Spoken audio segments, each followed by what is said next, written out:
Meus queridos, no intervalo da meditação da palavra de hoje, eu quero convidar a todos aqueles que tiverem interesse de ir comigo na peregrinação para a Terra Santa em 2025, A reunião aqui em Itu, na minha paróquia, será hoje, às 19h30. Se você tem interesse, Se você não tem interesse, é só curiosidade, aí não adianta, Se você tem interesse também em Jundiaí, a reunião será amanhã, às 19h30, na paróquia São Roque, a Igreja do Cruzeiro, em Jundiaí, na Vila Progresso, tá bom?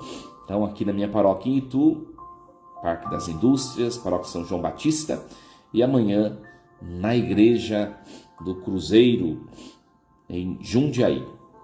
Aqueles que quiserem fazer peregrinação comigo em 2025, daqui 2 anos. Nos preparemos para começarmos a nossa reflexão da palavra de hoje.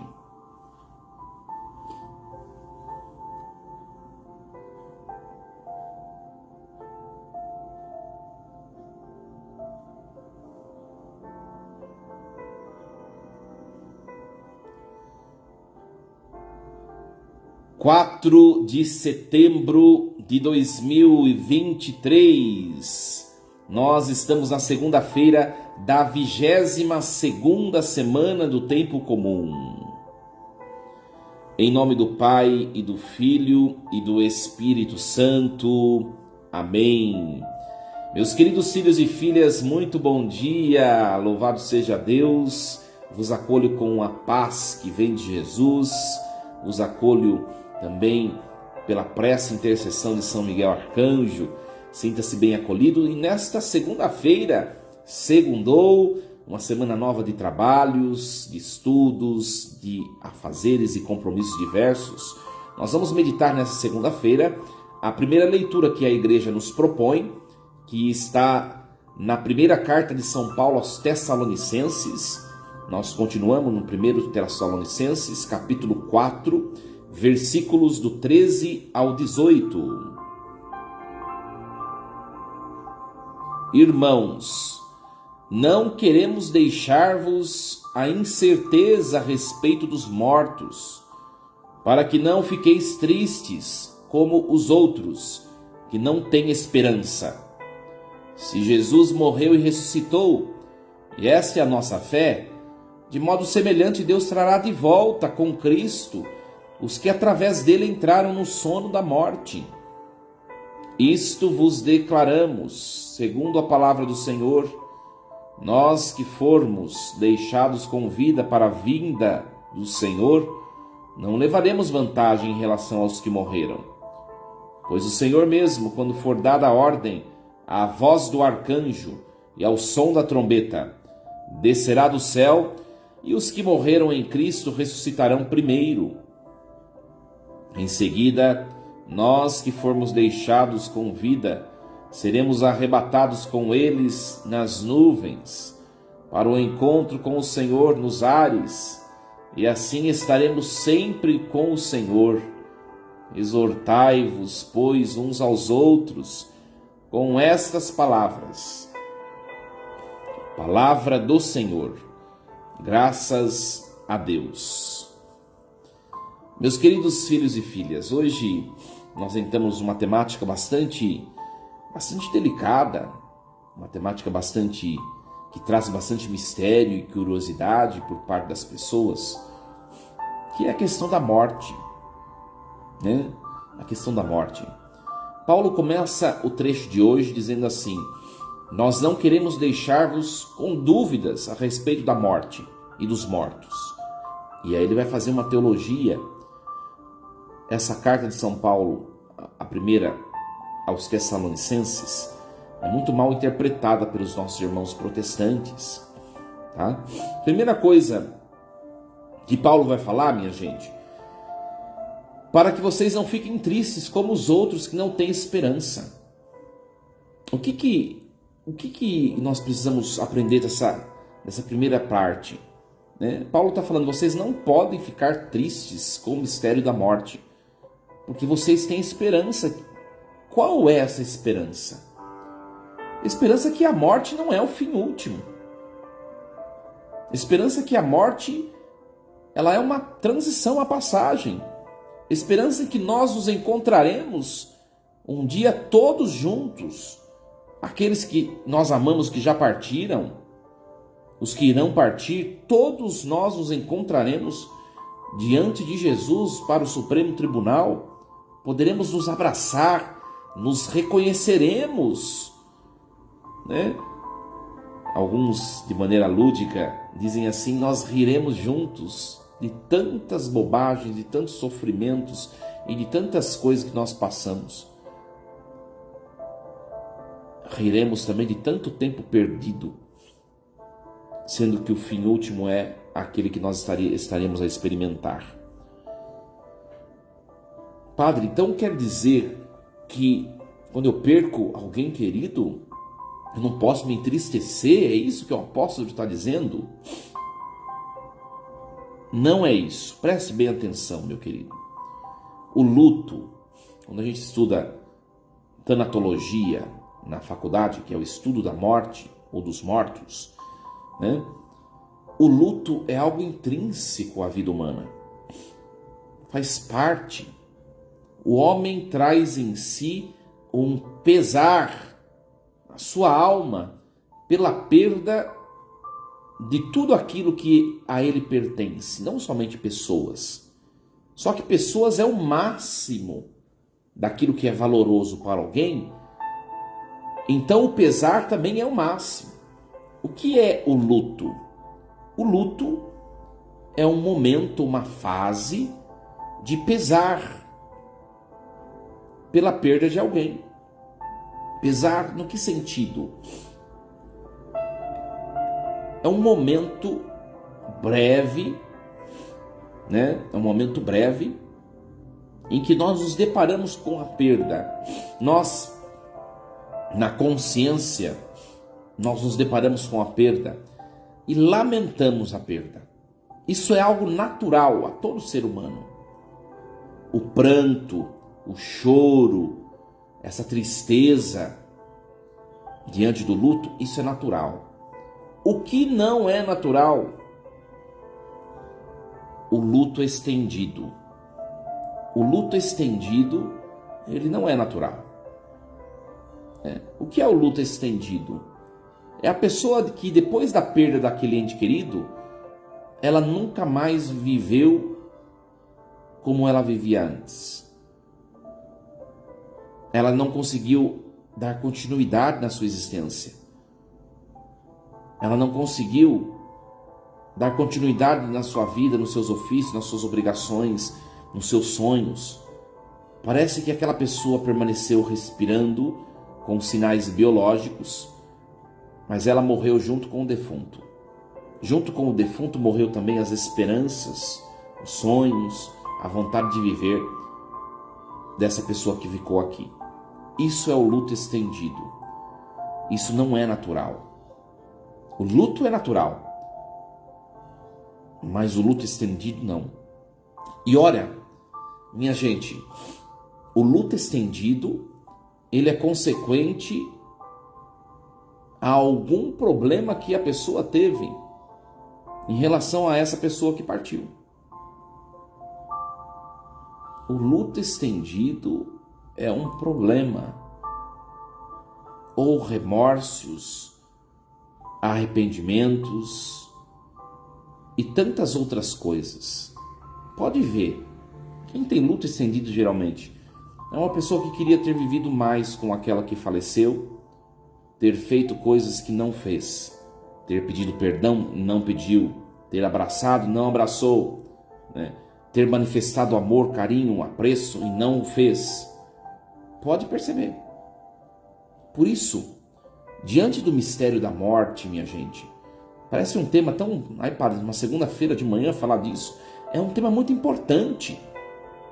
Nós estamos começando uma semana, nós estamos tendo a oportunidade, uma nova oportunidade de viver, e mais do que nós vivermos, nós estamos tendo uma nova oportunidade de convivermos com aquelas pessoas que nós amamos. Não deixemos passar essas oportunidades. O conflito, as incompatibilidades, essas coisas são normais nas relações humanas. Mas a gente precisa aprender a se voltar no perdão, a se voltar na união. Não deixe para amanhã para dizer ao outro que você ama. Não deixe para amanhã para dizer que o outro é importante para você. Não deixe para amanhã para poder conviver com o outro. Se você tem a oportunidade hoje, não deixe para amanhã para poder abraçar. Não deixe para amanhã para poder fazer aquilo que você acha que é o necessário ou é o conveniente fazer em relação ao outro, porque pode ser que não exista um amanhã, tanto para você quanto para o outro. E aí fica no luto estendido, no velório ou no sepultamento, que é se jogar na cova junto com o defunto, e tantos escândalos que nós vemos. Tem algum erro no processo. Alguma coisa não foi feita como devia ter sido feita. Você pode ter certeza. Pode ter certeza. Pode ter certeza. Quando Paulo fala assim, não fiqueis tristes como os outros ficam, aqueles que não têm esperança, não fiqueis tristes. Ele não está falando que a gente não possa viver o luto. O luto é natural. Você perde alguém que você ama, você vai chorar, você vai se lamentar, você vai questionar de maneira até humana a Deus. Senhor, poderia ter sido diferente. Sobretudo quando a morte é uma morte que foge do ciclo, né? Mães, pais que enterram filhos, ou acidentes, ou mortes súbitas, e tantos outros casos que existem, inesperados, né? Uma morte inesperada. Quanto mais inesperada a morte, o luto mais sofrido é. E ele tem que ser vivido sim. Tem gente que, quando está velando o defunto, manifesta tanta insensibilidade. Não chore se necessário. Seja você, não importa quem está perto. Mas acabou ali essa fase, esse ciclo. Não adianta espernear, não adianta você tentar acabar com a sua vida, não adianta você tentar parar de viver. Acabou esse ciclo ali, mas nós iniciaremos um novo ciclo juntos. Você crê na ressurreição final ou não? Se você é cristão, você não pode ser uma pessoa com falta de esperança. Eu sou cristão, sou cristão, sou cristão. É na hora, sobretudo da morte, que a gente tem que manifestar que a gente tem esperança. Esperança do quê? De que nós seremos ressuscitados no dia último, no dia final, e estaremos juntos convivendo. Oxalá todos nós estejamos convivendo no céu. Oxalá. A vida segue, a vida continua. Se você perdeu alguém que você tanto amou ao longo da sua existência, leve essa pessoa no seu coração, porque você vai encontrar-se com ela. Mas a vida segue. Uma coisa importantíssima: se de fato você ama essa pessoa, nunca deixe de rezar pela alma dela. Mesmo que na aparência dos fatos, você tenha certeza que ela esteja no céu, mas não brinque com essa certeza. Você tem a certeza, mas reze. Nenhuma oração é perdida. Quando nós rezamos por um defunto, se esse defunto estiver no céu, ou seja, não precisa mais da minha oração, essa oração será convergida a outra pessoa que precisa. Nada é perdido. Nunca deixe de rezar por quem você ama e que partiu, infelizmente. Nunca deixe. Claro que marcar missas, a gente reza a missa no dia do falecimento, 7 dias, 30 dias e 1 ano, né? Aqui na minha paróquia tem um hábito, mas você pode colocar a sua intenção, né, pelos defuntos, na sua intenção, porque quando você vai à missa, o seu sacrifício, suas preces, a sua vida também é recolhida no altar. Então coloque como intenção a oração pelos defuntos. Eu perdi meu pai muito, muito pequeno, tinha 2 aninhos de idade. Tenho só flashes da aparência dele, de algumas coisas na minha mente, alguns flashes. mas eu rezo por ele em toda a Eucaristia, no silêncio do meu coração, pela minha avó, pelas minhas duas avós, também minha avó, as pessoas com quem convivemos, alguns amigos. Tem alguns amigos por quem eu rezo, sobretudo minha paróquia de origem, pessoas que eu convivi e que infelizmente faleceram, que eu rezo até hoje nas minhas missas. A família, os amigos que ficaram, nem sabem. Rezar por eles. Meus queridos, luto é natural e precisa ser vivido. Uma outra coisa importante para a gente entender acerca do luto, né? Padre, quanto tempo de luto? Cada ser humano, cada um é cada um. Nós temos aquele período, tem gente que supera o luto muito fácil. E às vezes algumas pessoas até criticam, né? Nossa, mas mal perdeu fulano de tal e já... Cada um é cada um, né? Não confundamos o luto breve com uma falta de respeito. Não é. Cada um tem o seu tempo. Mas existe o que nós chamamos de o reflexo da perda. Preste bem atenção. Durante um ano que você vai viver desde a perda daquele ente querido até um ano depois, em todos os momentos que você convivia com ele, você vai viver pequenos lutos. O primeiro é o luto imediato. Uma semana, um mês, cada um é cada um. E depois são os pequenos lutos ao longo de um ano. O que é isso, padre? Por exemplo, vou dar um exemplo, tá? Um familiar meu querido morreu semana passada, um exemplo, tá? Semana passada eu perdi um amigo ou um familiar querido, tá? A hora que chegar no Natal desse ano, vai ser sofrido, porque no Natal do ano passado eu estava com esse amigo ou com esse parente. A hora que chegar na Páscoa do ano que vem, vai ser sofrido. Por quê? Porque na Páscoa do ano passado eu estava com ele, no Carnaval. A hora que chegar o aniversário dele, vai ser mais sofrido ainda, porque no aniversário dele eu estava comemorando com ele, com essa pessoa, né? Ora, até completar um ciclo de um ano e eu viver todas as experiências em ciclo anual que eu vivi ano passado com ele e esse ano não vivi, o luto não se completa. Consegue entender? Né? Outro dia, uma pessoa, padre, esse Natal não vai ser fácil. Não vai ser mesmo. É o primeiro Natal sem a pessoa, não vai ser mesmo. Mas procure se alegrar, né? Procure se alegrar, procure comemorar. Vai vir na memória? Vai vir na memória, com certeza. Mas brinde, né? Até brinde em nome dessa pessoa. Essa pessoa não está mais com a gente, mas eu brindo em nome dela, né? Porque nós vamos nos reencontrar. A gente precisa colocar na prática, nessas situações tão difíceis da vida, a prática daquilo que a gente crê, minha gente. É bonito ouvir as homilias que falam da morte, que falam do céu, que falam do dia do juízo, que falam da ressurreição última, mas na hora que eu preciso colocar na prática, na minha vida, eu não levo em conta, então não adianta nada ouvir isso. Ou nós cremos ou não que a morte não é o fim e que nós vamos nos reencontrar. Mas um ano em pequenos lutos, isso vai acontecer, é natural. Isso é natural. Ai, padre, não é fácil. Não é mesmo. Você não é o primeiro e nem vai ser o último a perder pessoas.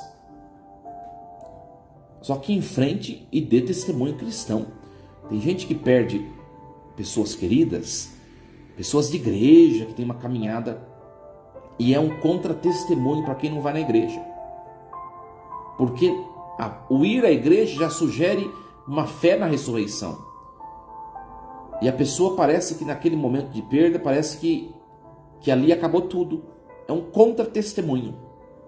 Um contra-testemunho. O padre não está dizendo que você, no velório de pessoa que você ama, você precisa ficar sorrindo. Ai, nós vamos nos reencontrar. Não, você tem que viver aquele momento, aquele sentimento de perda, sim. Mas por detrás daquele sentimento, tem que ter a esperança da ressurreição, minha gente. Senão nós não cremos naquilo que nós celebramos. Luto imediato. 1 semana, 1 mês, 2 meses, 3 meses, isso é natural. O que é esse luto imediato? É você se recolher a refletir essa perda. Antigamente as pessoas usavam preto, né? Hoje em dia não faz mais sentido essas coisas, né?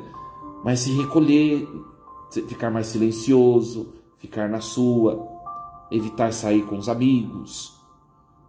Você está refletindo essa perda. Isso é natural. Mas passou um breve período, bora para frente, a vida segue, minha gente. E não deixe de rezar por esse ente querido. Só que você vai ter 1 ano ainda, como o padre já explicou, você vai ter 1 ano de lutos pausados. 1 ano. Nos momentos especiais, que você vai lembrar da pessoa. Lembre e brinde por a pessoa. A tristeza do luto, ela deve se transformar em saudade sadia, né?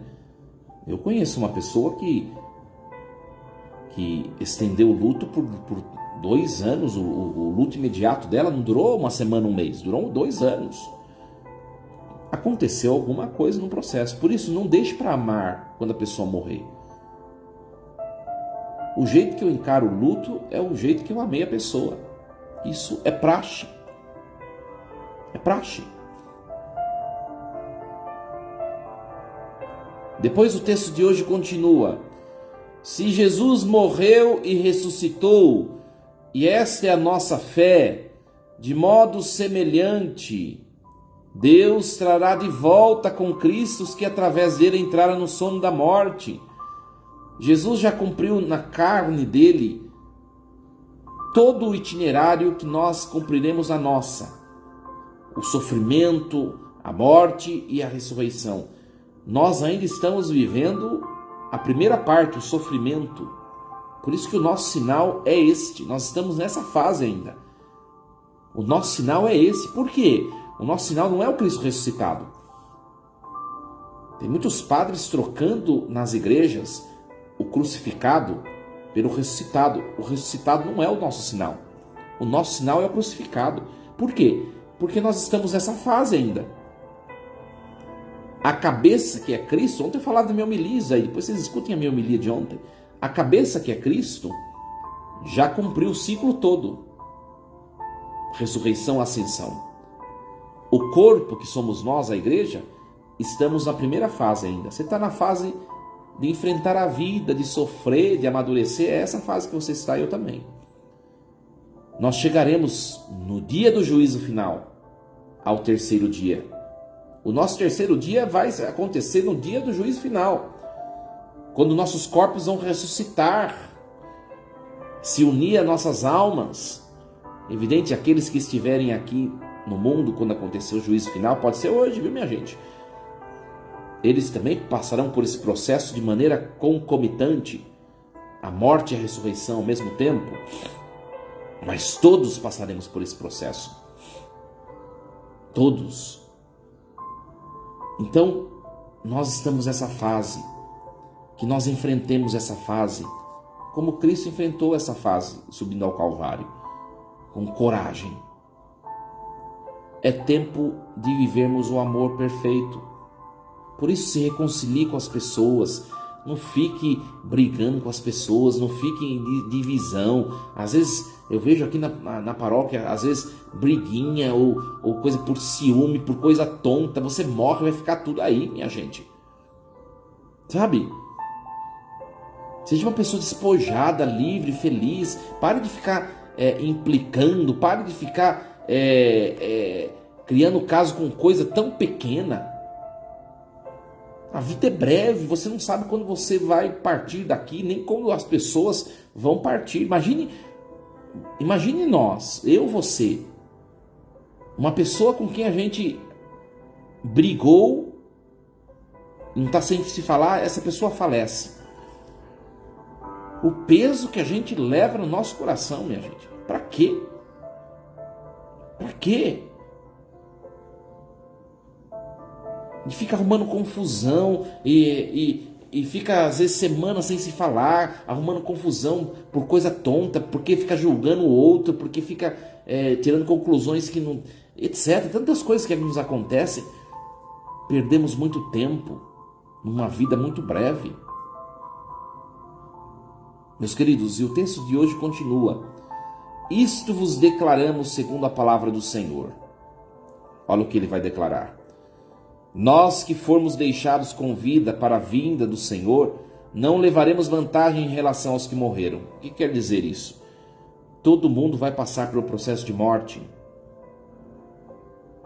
Quando Jesus voltar, o que é a parousia, né? O dia do juízo. Jesus volta e os corpos dos mortos se unirão à alma, é o dia da ressurreição. Mas e quem estiver aqui ainda não morreu? Vai acontecer ao mesmo tempo a morte e a ressurreição. Desfez corpo e alma e se uniu novamente. Vai acontecer no mesmo tempo. Não há quem não experimentará o processo de morte. Todos nós, mesmo se Jesus voltar e estivermos aqui. Ele vai voltar, minha gente. Ele vai voltar. Portanto, levemos desta manhã, dessa reflexão, meus queridos, a seguinte ideia para o nosso dia, para essa segunda-feira. Eu preciso viver melhor minha vida, de modo que se o Senhor me chamar ou chamar alguém com quem eu conviva, aquilo seja enfrentado de maneira sóbria, serena. Não deixe pendências com ninguém. Nem tudo depende da gente, eu sei, né? Às vezes a gente convive com pessoas muito difíceis, né? Pessoas difíceis, pessoas que só querem confusão, briga e não sabem viver em paz. A gente tem que fazer a parte da gente, estar sempre disponível a viver a reconciliação, o amor, a paz. O problema é quando somos nós que estamos ouvindo essa palavra e nós somos promotores de divisões. Meus queridos, é muito importante enxergarmos, preste bem atenção, porque isso é algo recorrente na vida de todos nós, né? A questão da morte, a morte, que antecede, é antecedida pelo sofrimento de enfermidades. Eu disse em algumas homilias minhas, né? Feliz a pessoa que contraiu uma doença grave e entrou num processo de declínio biológico, porque ela teve a oportunidade de se preparar para a morte. Às vezes a gente fala isso e escandaliza algumas pessoas. Como assim é feliz alguém que fica doente? Porque eu não creio somente naquilo que eu vejo. Eu creio que eu tenho que dar uma resposta final. Na morte, acontece imediatamente na morte o que a igreja chama de juízo particular. A pessoa ela vai tomar um rumo eterno, ou salvação ou condenação, céu ou inferno. A alma dessa pessoa vai tomar um desses dois rumos. A pessoa que se preparou para a hora da morte, por uma enfermidade, por exemplo, ela tem a oportunidade de ir se santificando e de entrar de maneira gloriosa, depois da sua morte, para o céu. Imagine você. A gente vai supor que a gente vai morrer em estado de graça. Se a gente morre em estado de pecado mortal, a gente não vai entrar eternamente no céu, vai ficar apartado de Deus. Então isso a gente nem vai falar agora. Mas suponhamos que a gente morra em paz, em estado de graça, mas a gente morre subitamente. Eu não tive tempo de preparar a minha vida aqui, a preparar as coisas. Eu não tive tempo de encaminhar as coisas, eu não tive tempo de pedir perdão, eu não tive tempo. E as penas de todos esses pecados deverão ser pagas no purgatório. né? Meus queridos, mais feliz ainda daqueles que têm a oportunidade de se preparar para a morte são aqueles que têm a oportunidade de receber o sacramento da igreja iminentemente antes de morrer. Esses são felizes, porque o sacramento da unção dos enfermos, por exemplo, é o selo da salvação. O selo da salvação. Com muita tristeza, nesses últimos dias, acredito que a família não se aborreça do padre dar exemplo, né? Faleceu um catequista nosso, o Cláudio, muito querido, e foi uma coisa súbita. Súbita. Né? De manhã ele estava na missa, um bom Jesus. De tarde teve um AVC, um AVC, foi internado e na terça ou na quarta, acho quarta ou terça-feira, faleceu. Não, quarta, né? Enfim, ou quinta, não lembro exatamente a data. Enfim, foram dias depois, né? Antes de ele ir para a cirurgia na terça-feira, eu entrei no hospital, na sala onde ele estava, eu fiz a fórmula do sacramento da unção dos enfermos, conferi a ele a unção, fiz a oração conclusiva, vieram os médicos e levavam. Deus preparou aquele momento. Todo mundo esperava naquele momento que ele fosse se recuperar. Mas ele foi para a cirurgia e depois da cirurgia passou algum tempo e ele não se recuperou e morreu. Mas ele recebeu o sacramento. Ele está salvo. Se está purgando pecados ou penas temporais no purgatório, isso nós não sabemos. Um fato é, o céu está garantido para ele. E a testificação é o sacramento. As pessoas brincam com o sacramento. Você está com uma doença grave, você vai fazer uma cirurgia grave, que tem risco de parada cardíaca, vai tomar anestesia geral, e tem problemas, não sei o quê. Vai receber unção dos enfermos antes de ir para a sala de cirurgia. Não brinque, leve a testificação da sua salvação. Se você ficar na mesa, você está salvo. Ah, padre, quem não recebeu não está salvo? Não, quem não recebeu, nada se pode afirmar. Mas quem recebeu, uma coisa é certa, está salvo. Então é melhor garantir, não é? As pessoas brincam e vão empurrando a vida sacramental. E a hora que o ente querido está no estágio grave, dessa noite não passa, diz o médico. Aí vai atrás do padre. Pode ser que você não encontre padre, meu querido.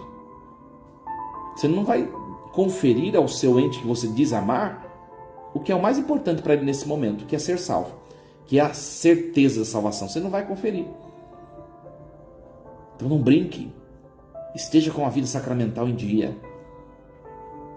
Vou encerrar que eu tenho missa e a transmissão vai cair. Nos preparemos para esse momento da nossa morte.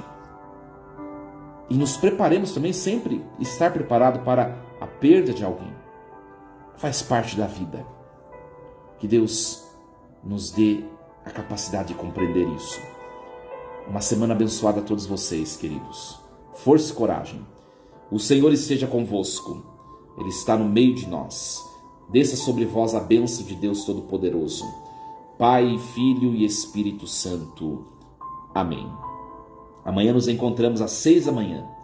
E lembremos-nos sempre, Deus está no comando de tudo. Até amanhã, minha gente.